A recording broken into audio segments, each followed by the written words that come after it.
Welcome back to the Bridge Podcast. It's episode 118. As always, I'm going to start off with some gratitude for you guys listening.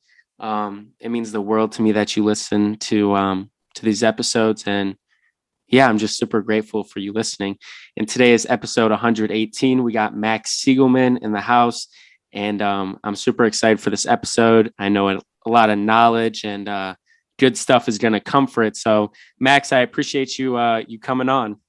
I appreciate it. Thanks for having me, man. And I like the number 118. I try and keep even numbers, even in my pricing. So I'm even though 15 is my favorite number because my birthday's on the 15th, but try and keep the even number. So happy to hear it's 118.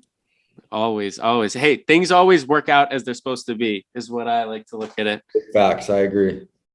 So, Max, you want to give like a quick background, who you are, what you do, and then we'll get into it? For sure. So I'm Max Siegelman, founder of Siegelman Stable. I've had my brand for almost 2 years now. The original Siegelman Stable is my father, so Robert Siegelman Racing Stable. He started training racehorses super early on in his life and decided in the 80s, pre my existence, to open up his own racing stable. Started training harness racehorses for a number of groups of different people. Had a lot of success doing that.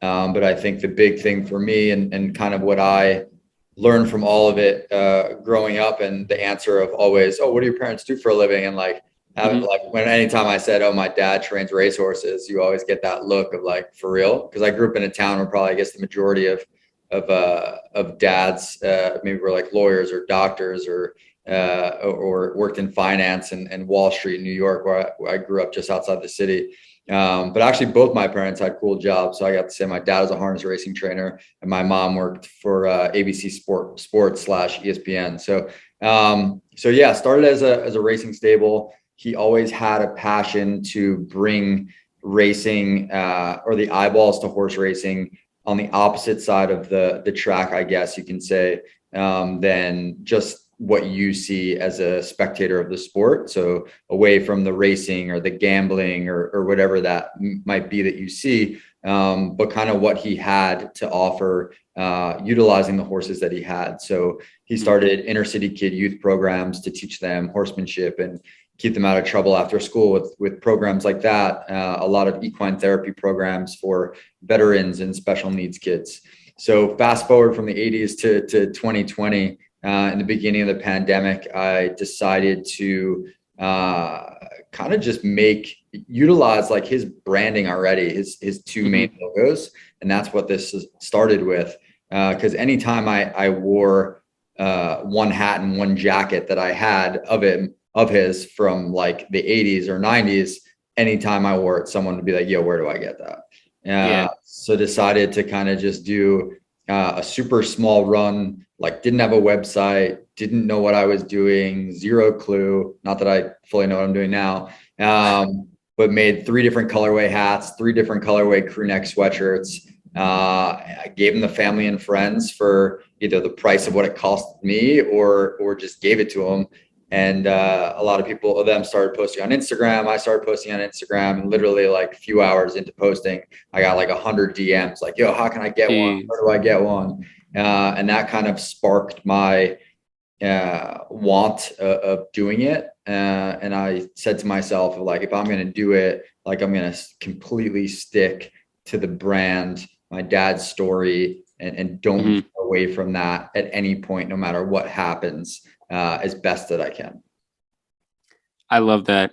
And I think it's so cool to see like your family's legacy and then finding like your own passion and a project that you can do yourself, but it's like through your family and like that name. For sure. Yeah. And obviously like your name's on it, like you said, right? So it's like, it's a little bit more like anytime you do something, you like really want to make sure that it's like, did I miss anything? Like, am I really staying true to everything I said from the get-go, of staying true to the brand, staying true to his story? But really at the end of the day, I'm telling his story through a different format than he has told it, or he has lived it and done it. So it is pretty special. Yeah. And then also I think, especially nowadays with the power of social media, podcasts, all this stuff, there are so many untold stories from people back in the day. And now that you're able to vocalize that through your own brand is cool. Cause I know like, even if my grandparents had podcasts, I feel like they'd be the coolest guests ever, you know, like Coming to America, you know, like, yeah, exactly. And, so being able to tell those stories is super important. And I think that, when like your family name is involved, it's something that's cool. Something I'll never forget is my great grandma. She was a shaman's, and it was something that they would always say to my mom and aunt is like, "You're shaman's kids," you know, like they built their house brick by brick, you know, started the farm, all that. So that's something that continues in my own life when I think about the words like hustle or, you know, grinding in this area is like, yo, I'm a shaman's, you know, it's in my DNA to like do this stuff. That up brick by brick for sure. Exactly. I'm curious, how did your dad's, you know, so you talked about your dad gave back with whatever he did. What role does that component play into what you do today? Yeah, I think it's like you learn a lot when you're young. I think you don't realize how much you absorb of your parents or whoever is bringing you up, or parent or grandparents, whoever that person or people are around you the most when you're young. And I feel like you really don't recognize it until you get a little bit older of how much you absorbed. I think like everyone always says like, oh my God, I'm turning into my dad, or, oh man, I'm turning into my mom, right? But like, it's true because of early on, you're absorbing all of this, and it really does play a role in your life throughout every step you take. So I think seeing the great things that he did beyond just the racing piece of it, and understand, like literally, I think, and I've said this a bunch of times in the past, it's like, it just like makes you a good person, right? So I think like, if you have people around you are doing great things, like you want to make sure that you can at least attain that level of greatness. And like for me, I'm always like, I played soccer in college, so like definitely competitive with myself and others. And so it's like you want to be able to even elevate it beyond what you saw and absorbed. So I think a lot of that was instilled in me early on, thanks to seeing that firsthand. What was your parents, your family's reaction when you first told them that you wanted to start like this clothing line named after them? Yeah, I won't say who in my family, and it wasn't my brother or my parents, but I believe the quote was, "Who the fuck is going to wear something that says Siegelman Stable?" And I've said that before, because that question comes up a lot, and my response at the time was like, "You'll see," right? But like always in the back of my mind, like, oh fuck, hopefully I could pull this off, right? And then I think fast forward a few months and had the great fortune of like Future or some other music artists and athletes wearing it, and I go back to that and I'm like, Future's gonna wear it. That's why. So I think for me, it's like, again, back to like being a college athlete, was like being competitive. When people says you can't do something, you're like, oh no, I'm going to do it. And I'm going to do it much better than you can ever expect me to do it. So I think that was a big piece for me. And then just staying like consistent with it and making sure like I wasn't just going to do this to do it. Like I want to run with it. Did you, so but when you started off, I think still to this day, like when I have something coming up that my parents couldn't even dream of, that's attaching to Siegelman Stable, whether it's a collaboration or something, I think it's still just like, I don't know how you do that. Like, I don't know how you pull that off. And in the next 6 months, I think there will be a few of those, and it's not just them. I think people are like, how did that even happen? So that's always like one of the most fun things to see. Yeah. And I think it's also, it's cool to look at it. It's hard for yourself to see your own growth as you're going through it. Right. So like, even with the podcast, we've had it for 3 years now, and still every time I have an episode, I'm super excited, but it's hard to see your own growth by just looking at yourself. That's why I love like documenting everything, recording things, journaling and all that, is because you can see like what you were thinking at the time. Because like as a 17-year-old starting a podcast, it was just like, I wanted to, you know, talk with my brother. Like we had conversations that I was like, dude, if this was recorded, this would be good, you know? Yeah. But there are moments all the time I was like, I wish someone was recording this. Like, I think like, and I hear it all the time, and I have friends who say it to me, who are either have like TikTok agencies or have big accounts themselves, or you and listen to Gary Vee, and he always says it is like, create all the content you possibly can and just get it out time after time after time. And I struggle with it, and that's not the best for me, right? So I'm trying to be better and better about documenting everything. But there's definitely moments on a weekly basis where I'm like, damn, I wish someone else could see this, because this is wild. But at the same time, it's somehow being documented, right? Because like you'll have like I take pictures throughout everything. I don't post everything that I take pictures of, so you can kind of put it back together in a sense. But I wish I was definitely a little bit better about that. Yeah. When you like started this out, and you mentioned it before, how you weren't like quote unquote qualified, had any experience. Did you have any experience in the clothing industry like before you started? I think it's an interesting way to phrase it, right? Like qualified. I think I learned early on after college and started working and had my own app, and then worked for an agency and had my own creative agency and all of that stuff. I think like you sit on the other side of the table sometimes, and you're like, how is that person even qualified? They may even have like a C-suite title or whatever it is. And it's like, I fall back to the saying a lot, is like, no one knows anything.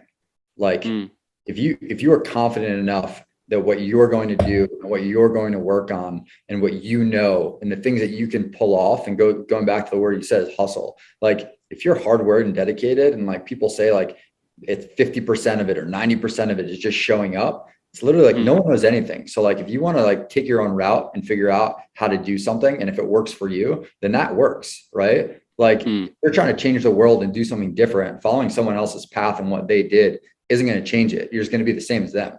So I think qualified or not, sure, I guess in the broader scheme of things, like qualified to do this, no, because I didn't know what I was doing. But I think qualified from like the hustle and entrepreneur standpoint, it's like I just went and figured it out. And I'm still figuring it out, right? Like there's definitely things I could be better at. There's things that I learn every day. Every project or collaboration or whatever I do, I learn a ton. And I think this next upcoming one that I'm doing, I'm going to learn a ton. So, or I have learned a ton. And I think that'll just help me continue to do bigger and better things with it. Yeah. I think it's amazing when you can see someone and see what they're doing, and you think that they have it all figured out, right? Totally. But everybody's just doing the best they can. There's people now that if you told me before I started Siegelman Stable and they were like, who do you think you can go to for advice for this? And they're now coming to me asking me for advice. It's literally the same learning lesson that I had early on, is like, no one knows what they're doing. Yeah. And broadly, no one knows what they're doing, right? Like you go to med school to be a doctor, and you go to business school or finance school to work, right? But in the world of entrepreneurship or business, there are right and wrong ways to do things. But if you're a go-getter and you hustle and you pay attention, you can really figure it out the way you want to figure it out, and it works for you, then that works. So definitely plenty of space to be the one who knows, right? Because no one knows anything. Right. And I think that's something that's so beautiful in starting something on your own, is that, like I've said this before, if you wanted to start a podcast today, I think a ton of people have podcasts today, but everything tries to emulate, Barstool or Joe Rogan or this and that. But really it's your uniqueness of how you do things is what brings value to people.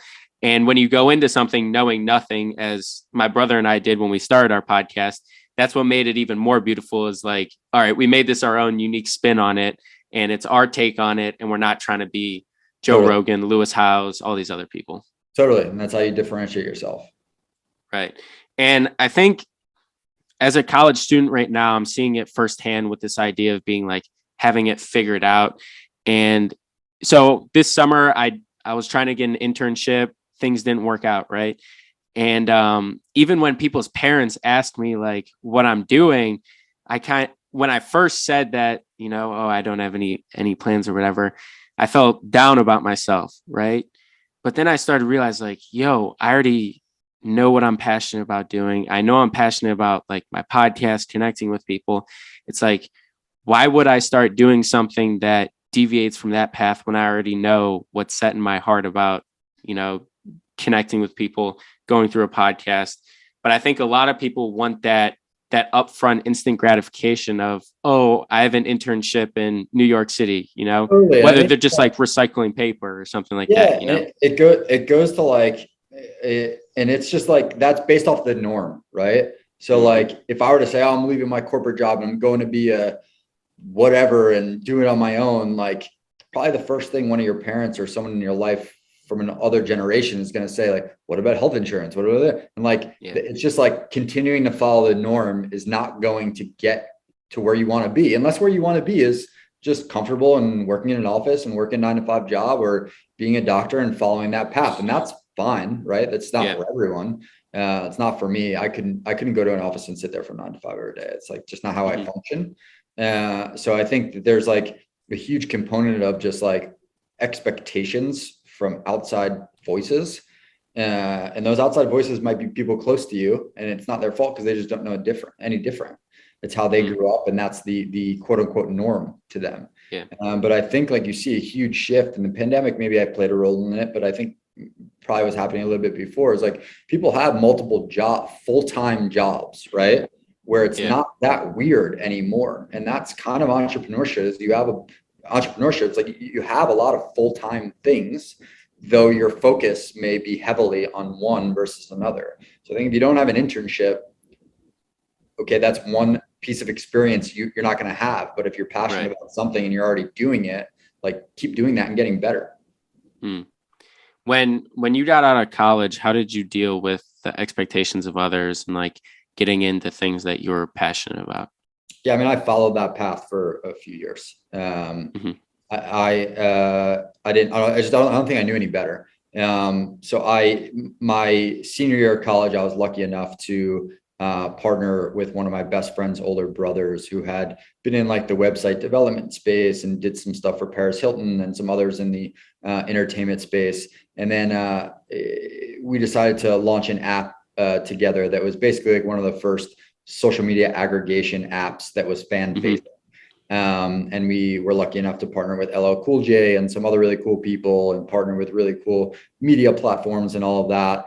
And then after that, I started my own kind of like creative agency or social agency and did some stuff for LL and a few other people. And then was approached by a more corporate company. And at that point, I realized I could do both, where I was open with them that I had this creative agency I wanted to keep for flexibility and fun projects and continue growing that network outside of what I would be stuck in a corporate position. And they allowed that, and I'm still there, and they allow me to do these things. And I think that that's special, and it doesn't always happen, but I think that they grasp that entrepreneurship spirit and allowed that to happen. And I think that, so to answer your question is I did follow that path because I think one, I didn't know any different, though it was my own company I co-founded. But I think you start to learn real quick. It's the same thing. Like you go from high school to college, right? It's just like, that's the norm. That's what you follow. And there's plenty of people out there who don't go to high school or don't go to college, and they're totally good and well off and killing it in the real world. Right. So I think you got to just figure out what's right for you. I think it's very individualized.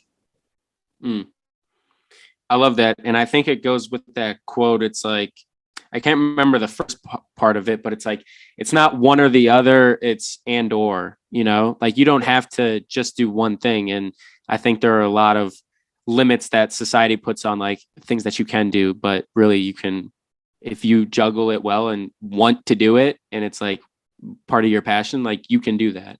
Totally. You can do as much as you think you're capable of and beyond. So if it's 1, 2, 3, 4 things, just don't put 10% of yourself into each one of those. Make sure you're putting 100% into each, because that's where you start to find yourself spreading yourself too thin. And that's where you miss out. And then you fall back to I can only handle one. And then you get back into that quote unquote corporate norm type of structure. Yeah. Was there ever a point where you thought you couldn't handle one or the other when you were like, either when you're starting off now as Siegelman Stable is getting much bigger? Yeah, I think that's a good question. I have not. And I think because I I am fully acceptable of understanding what I'm good at and what I'm not. And I'm okay allocating tasks or jobs or parts of projects to people, both for Siegelman Stable and other. And I'm not one of those people who thinks they need to do everything, because I'm not good at everything. Like, I totally get that. Right. I think there are things where there are times where people have a real problem asking others for help because it looks like a weakness. And I think for me, one of my biggest strengths is being able to ask people to help me with things that I'm not good or perfect at. So I haven't hit that point of like, oh, I can't handle this and that. Sometimes they're a lot fucking busier than other times, and it's a lot to do, and you sleep a lot less, and you figure it out, and you get stressed, but you figure it out. What do you, so first, I love that idea, or not even that idea, that self-awareness that you have. And I think going through the process of interviewing a lot of people these past 3 years, I've realized is those people know when to ask for help, right? And they're not ashamed of it or think it's a sign of weakness. Rather, it's a strength when you have that awareness to ask for help. Totally. And it goes to like people, like I have people that if I said their name, you'd be like, how do they not want to just do that on their own? Like, they have the recognition to do it. And it's like, they come to me and they're like, can you either do it or do you know someone who can do it? And it's not like I'm asking for like a fee to introduce them to someone, which sometimes you can get screwed on. Maybe you should. But the thing is, like, those are the people that understand their self-awareness and what they're good at and what they're not. And I think that helps elevate both themselves as a person, but also whatever business or thing or project that they're working on to get it there at the right time and faster and better. So I think it's a super important piece to being able to do that. And I think that brings up the point of connections, right? And networking, whatever you want to call it. How did you build those relationships with people where you, like, you know, you see future wearing one of your hats, or how did those big things happen? Were there a lot of, I can imagine there were a lot of small details that went into that, and like the connections you built. The biggest thing is like time and patience. Like I've been out of school for 10 years or 9 years. And any time that I'm working on a project, working at a company, have my own thing going on, I'll try and network as much as possible with the right people and keep those relationships that I think are valuable along the way without asking for stuff. And I think people respect that and they see that, and you're not asking for something in that moment, but you don't know where down the line you're either going to work on something that can bring value to them, or they can help bring value to you, or in the sense of Siegelman Stable, hook them up with something that's cool and that you're trying to build. And the piece of Siegelman Stable that also I think is attractive to those types of people is that we give a portion of our proceeds, all of our proceeds, to different equine therapy programs. So there is a big factor of the do good. Obviously, I want everything to look good and feel good and want people to wear it, right? Like, I can imagine how many pieces of clothing or hats or whatever Future gets sent to him every day or every week, month, year, whatever. And if he doesn't like it, he doesn't like it. And that's wasted. So I definitely took pride in someone like him wearing it, knowing that that's the case. So I think back to like the networking and relationships, it's over time. It's not asking for stuff immediately. It's keeping those relationships open. Even if it's just like, yo, what's up? How are you? Right? Like, even when you don't need anything, and being aware of what they're doing at different times, and being relevant and staying relevant and understanding what they're doing in their line of work or in culture or whatever it is, and figuring out a place where you can connect a dot to help them out. And then at some point, if you do have that ask of, hey, can you rock this? Or, yo, can I hook you up with this? Then that's cool. And you may not get to that point. But I think that keeping relationships and keeping lines of communication for me is one of the biggest things. And I always say to friends of mine, it's like, I try and talk to 150 people a day, whether it's on the phone, text, email, because you need to keep those lines of communication active. Because if you call someone after 8 years of not talking, like, hey, Karen, what's up? She's like, who the fuck is this? Like, so I think it's a big part of trying to build something, is keeping those lines of communication and networking open. When if you could give like a piece of advice to a younger person who's just starting off, who, doesn't have a lot, or they're just starting with, whether it's their clothing brand, whatever company they're doing, how do they keep those like lines of communication, build those relationships when they really like don't have anything to give? How would you approach that? I think you always have something to give. I think it depends how you look at it. I think if you're like where you're working, what are you guys the best at? What do you guys do that maybe can help them? And that may not be what they're looking for at the time, but maybe that's the way you open the door and start talking to them again. And being aware of what people are doing and timing your either help to them or ask is so important. I had zero connection with Virgil Abloh like 5, 6 years ago, maybe 7 years ago. And he was working on one of his first galleries somewhere in Asia. And a lot of the premise of it was about old media. So it was like gas station signage, TV, like fuzz, billboard signage, and some other stuff. And I think a huge piece of the way I got to him was I hit him up on Instagram, knowing what he was up to. And I was like, like I see what you're up to. And I work at Outfront Media, which is the largest out-of-home media agency. So billboards and all that. And he literally used like the Outfront nameplate imprint under a blacked out billboard in there. So like by just paying attention to what people are doing and hitting them up at the right time with either an ask or an opportunity opens the door to something beyond that. If that doesn't work out, at least you started that conversation and you can go back to that person and go beyond that. So after that interaction with Virgil, did you guys keep up a relationship? And so just, I was wondering, like your relationship with Virgil, did that play in a role with what you did with Siegelman Stable? Yeah, I don't necessarily know so much with Siegelman Stable. I think so. I kept the relationship with Virgil. We were pretty close for like the 5, 6 years that we since we started talking. And what I pitched him on at that moment in a DM was like, you'll love what you're doing with the Outfront imprint and the whole gallery. When you're back in New York, like let's link up. I have an idea for Art Basel and something that we can do together. And like, sure enough, like 6 months later, like we're meeting at the Mercer Hotel in the lobby and like talking about concepts and stuff to do. So I think indirectly, maybe, I think just being around that type of person for a number of years in a bunch of different interactions and WhatsApp conversations and stuff, I think you really see how people move, how people work. And I think that's just like inspiration without noticing it. So I think probably indirectly to an extent. But I think he's just one of those people, like if you spend any time around him, you try and pick up on everything and anything he's doing at any time to try, and impossible to replicate, but try and put it into your own ways. Right. And I think it's super important to recognize like the circle around you. I know for me, when I'm interviewing these creative people who are doing their own things, it's like, even though we're not even in the same niche or whatever you want to call it, I pick up on things from them that I can incorporate, and then I'm inspired, motivated to try something a different way.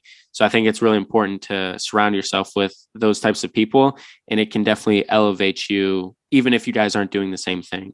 Totally. I think absorb and learn any moment you can with someone new or someone that's been around you, and keep your inner circle close with the type of people you can learn from. Yeah. What does your inner circle look like? I mean, family first for sure. I have super close friends from high school still, a number of close friends from college, who might be a little bit more scattered around. But I keep my private circle pretty private. I think my girlfriend, is obviously clearly the closest in that circle, as a part of Siegelman Stable as well, who helps me out with a ton. And I'd learn a shit ton from her as well. So I think keeping, like we just said, those types of people around you and your inner circle close, And as they say, your enemy is even closer. I don't really have too many enemies, so I don't know why I said that. But yeah, it's pretty close knit. I definitely have like a wide extension of friends, but totally in different worlds. I think is super fun, and I think being involved in having groups of people in totally different worlds is a luxury to see, because you can really pick out what people pay attention to and don't pay attention to, and put that back into what you're working on. It seems like you study a lot of people, the things that they're doing, maybe even like trends that are going on. How did you create that like extreme focus to help like enable you, like with a relationship like Virgil, like, hey, I see you're doing this, or someone else? Yeah, I mean, I don't know what it is. I don't know if it was given to me at birth or adopted as I just went into life. I think I definitely always kept a close eye on like what was going on in pop culture, and understanding different elements of the world, where different people come from, what different people do, pay attention to different trends. I listen anything from hip hop music to country music. So like I'm pretty like widespread in terms of like what I'm interested in and pay attention to. So I think that helps and benefits me. I don't necessarily know if I could put like my finger on the exact moment, though I did have a social studies teacher in like 7th or 8th grade. I think told my mom that no matter what I do in life, I'll have my finger on the pulse of culture. And my mom always makes the joke now, and it's like, I gotta find Mr. Davis and let him know what you're up to. And it's like, no, maybe it was earlier on, and I just wasn't aware of it at that point. But I think it's just paying attention, probably spending too much time on social media and seeing what everything is going on in terms of the world. But yeah, I think it's important, especially when you work in the different lines of work that I do, to be on top of it. Yeah. I love those little stories that your like parents bring up that just like mean so much, but you like piece together things, right? My mom tells this story all the time. When I was young, I was reckless, and whenever someone told me not to do something, that was exactly what I did. And so she called my doctor to schedule an appointment. Yeah. My brother was reckless. Yeah. Like when my brother started riding his bike, he's 3 years older than me. I was like, all right, I got to ride a bike. And I just crash every time, like bruises all over me. But when I was about like, before I started preschool, my mom calls my doctor to see if like something's wrong with me. She's like, he doesn't listen to anything, whatever. And she takes me in, and the doctor's like, I mean, there's nothing like wrong with him. Like, let's see how he does in school, And in school, I was, people pleaser. I did whatever, I was a helper. I helped other students. My mom calls the doctor back and tells her. The doctor goes, maybe you just have a natural born leader. And my mom's like, my mom goes, he can't lead the house at 6 years old, But when I look back at that, whether like you want to say leaders are definitely made, not born. But I look at that story and I'm like, all right, like it's in me, this is what I was meant to do. I would agree with the line, leaders aren't born there, or what is it? What did you say? Leaders aren't born, they're made. Yeah. I think that there's like a little bit of a born with certain traits though. And I think it goes back to like where you grow up, who you grow up around, and what you absorb from them. And I think learn pretty early on those things. And I always attribute like anything that I do to sports, just because like that's kind of how I grew up and lived until after college, right? It's like you learn a lot of those things early on in life that teach you things and just in a different way. So yeah. So I know for me, I think with sports like basketball and football, since I was playing, it taught me to fall in love with the process.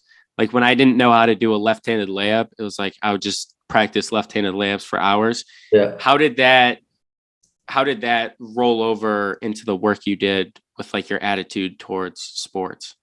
Yeah, I think the one thing I kept after college was like I like to stick to a pretty strict schedule. I think during the pandemic it shifted a bit, just because like you weren't rushing in the morning to get to an office at a certain time or anything like that. But I mean, I have a pretty strict schedule where like I wake up super early. I make sure the first hour and a half of my day I'm working out, and then kind of get into it. So I think those things that you kind of get used to or keep you kind of in your momentum are like super important to do. So I guess for me, my biggest one was having like structure, having and which is crazy to say because no day is the same for me. And like literally not one thing other than that hour and a half in the morning. So I kind of feel like that hour and a half in the morning makes me feel like I'm structured. And then like, who the fuck knows what's going to happen the rest of the day. Right. But I think that for me is probably the biggest thing in having that little piece of structure in the morning and just like not fully on my phone. Like there's plenty of people like, oh, I don't look at my phone for the first hour I'm up. Like not even close. Like as soon as I wake up, I like see what I missed and all the messages I have and try and respond. But I think that little piece of it for me kind of helps me out. And I think that was going to go with one of my questions is what's one small thing that you do daily that leads to like big success? But I feel like do you think it'd be I talk to my parents every day. So I don't know if that, I would say it's good to hear a perspective from your parents or someone close to you, whatever that is in your life. I think that see you in a different way than others see you. And you can tell them about stuff the same way you tell others about stuff and hear how their reactions are different. I think that's, for me, I think I find it interesting. And I find it helpful for sometimes a lot of the things that I'm working on. I love that. How long have you been doing that for? Probably since freshman year of college. I probably talk to my parents every day. I talk to my mom all the time too, even when I was at school. That was a big thing every day. Yeah. I mean, I have friends that like don't talk to their parents like anytime during the week. I mean, everyone's got their own thing, but I think for me, maybe even now, more now so than like during school. I think that little bit of like hearing their perspective of what I'm doing versus what others, whether I work with them or their friends or I don't really know them or whoever has, I think is helpful and interesting for me to hear that. Do you ever keep some of the things to yourself of what you're doing, whether you're telling your parents or your friends, just because you know that it'd be like too big of a dream, if you want to call it, to tell them and they'll like think you're crazy or like give you all this bad feedback, you know? So my girlfriend and I have opposite views. She doesn't like to say anything until they're definite. And I like to start saying things as soon as the creative idea is ignited. I'm big on manifesting. Like the more I fucking say something out loud, I'm positive it's going to fucking happen. We were, so my girlfriend's from Norway and we were in Oslo a few months ago and we were walking around. I was like, I'm going to do a pop-up here. I was like, yep, I'm going to do a pop-up here. I don't know when, but I'm going to do it. And sure enough, July 1st, this year in a few weeks, 2 weeks, we're doing a pop-up in Oslo. So, that probably sounded fucking crazy to whoever heard me say it. Maybe not her, used to it at this point, but if I were to call someone and say, I'm going to do a pop-up in Oslo in the next 6 months or a year. And then a month later, like it was in talks and being planned. And I think that, so yeah, I think like, I don't have the fear of saying this crazy idea is what I'm going to do because if I want it enough and I say it enough, it'll happen. I'll just hustle and work hard enough for it to fucking happen one way or another. How do you and your girlfriend balance that business relationship, but also, you know, like that romantic side? Yes. I mean, she has like a full-time job. I have a full-time job and we do Siegelman Stable, which feels pretty full-time. We do totally two different things for Siegelman Stable, though we work side by side on stuff. We're just good teammates, dude. I don't even know how to answer that question perfectly well or described. Just like we're good teammates. I think when it gets busy and there's a lot of big projects going on for Siegelman Stable and a lot of work outside of it, I think there are times where we just like look at each other and we're just like, all right, laptops down. Like we just gotta stop for a minute and life. And that's happened recently just with getting this thing together for Oslo. So I think just like the broadest answer is just like, we're just good teammates in Siegelman Stable and just in general and stuff we do. And it's been great so far. So. That's a great answer. Yeah. I mean, it's not too detailed, but it's really the truth. Right. Max, I want to be conscientious of your time. You want to just tell the people what you're up to, like some new things, this, that, anything you want to say? Yeah. I mean, Siegelman Stable's got a lot coming up. I just killed the announcement of July 1st pop-up in Oslo. It'll be announced, a soft announcement next week. But if you live in Oslo and you walk around, you'll start seeing some wild posting out of home posts, about it. So yeah, July 1st, pop up in Oslo. I won't say who it's with, but it's pretty exciting for us. We'll have another collection of our own, again, with the Hambletonian, which is one of the biggest harness races. We did something with them last year in Brooklyn. We did a pop-up. We'll have an online drop for that in August, a few little projects in between that, and then a big one with an NBA team in September. And then continuing my relationship with Puma into kind of October and November, something pretty big, which I'm excited about, and starting to plan some stuff even around Kentucky Derby next year. So there's no stopping in sight. There's something super exciting every month for as far as I can see it for now. And just super happy with how people are adopting and accepting what we're doing and enjoying wearing the stuff. And just continue to elevate and stay true to the brand story, and continue to do what we set out to do. I love that. So quick question before we wrap things up.